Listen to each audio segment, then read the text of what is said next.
Chapter 8. The vocabulary words are grave, which means serious, solemn, sad, soul, the only one, grace, undeserved love or kindness, you know that word, cleanse, to make clean, passion, a strong desire, and patience, the ability to bear pain or trials calmly. Christian now went on until he came to the house of Mr. Interpreter. After he had knocked 2 or 3 times, someone came to the door and said, "Who is there?" Christian said, "I've come to see the good man of the house." In a short time, Mr. Interpreter himself came to him and said, "What would you have?" "Sir, I am come from the city of destruction, and I am on my way to Mount Zion. Mr. Goodwill told me that if I came here, you would show me good things that would help me. The law and the book." Interpreter said, "This room is the heart of the man who knows not the grace of God. The dust is his sin. He who swept first is the law, but the law cannot take away sin. She who put water on the floor is the book which tells good news to man. Now, as soon as the law swept, the dust flew about so much that the room could not be made clean by him.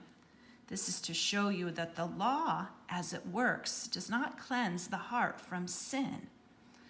The law only stirs sin up so that we can see it more clearly.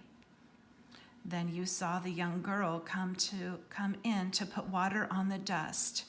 This shows that sin is made clean by faith in the book." So you may hear people say, "Oh, I just need to be good. If I'm a good person, then I'm a Christian." Well, I follow the laws of my country, and I learned the 10 Commandments when I was young, and so that should be what I need to get to heaven. I'm a good person, right? And yet we're learning as third graders that, and you've already known, many of you, that's not what it takes. Being a good person is not what it's all about, right? It's simply receiving God's grace and inviting him into our hearts. The little room. Then Interpreter led Christian to a little room where 2 children sat.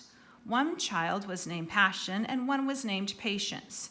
Patience was happy and quiet, but Passion was pouting. "What is wrong with Passion?" Christian asked. "His mother wants him to wait until next year for some presents," Interpreter said. "But he wants all the good things right now. Patience is happy because she is willing to wait." Passion's rags. Then someone came to Passion and gave him a box full of wonderful gifts. Passion played with them for a while, but soon he had broken them all or thrown them away. He was left at the end with nothing but rags. "What does this mean?" Pilgrim asked. Passion is like the people of this world. They want all the good things now. They do not care what happens to them when they are older. They do not care what happens to them after they die. Soon they will have nothing but rags. Patience, wisdom. Patience is wise. She thinks about heaven. She's willing to wait for the best gifts. She will have wonderful things when Passion is left with nothing. "Now," said Christian, "let me go on my way." "Good," said Interpreter. "Remember all that I have told you, and may faith guide thee." Psalm 119:18 says, "Open thou mine eyes, that I may behold wondrous things out of thy law."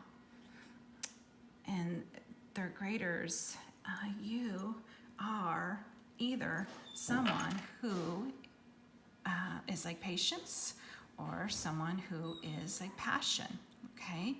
You're either one or the other. You can't be both things, right? All right.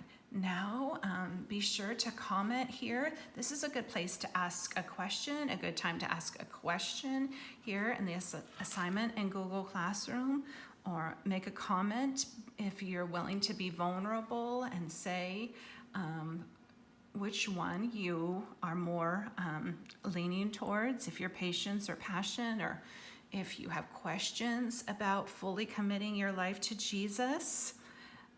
this is the time to share it.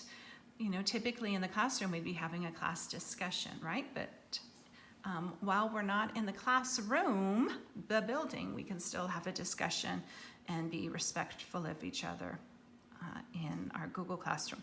All right, and then when you're done with that, you're going to submit this, you're going to turn this in to get credit for watching, and then go into your drive, open up your Pilgrim's Progress notes, that chart, and fill in chapters 7 and 8 for today.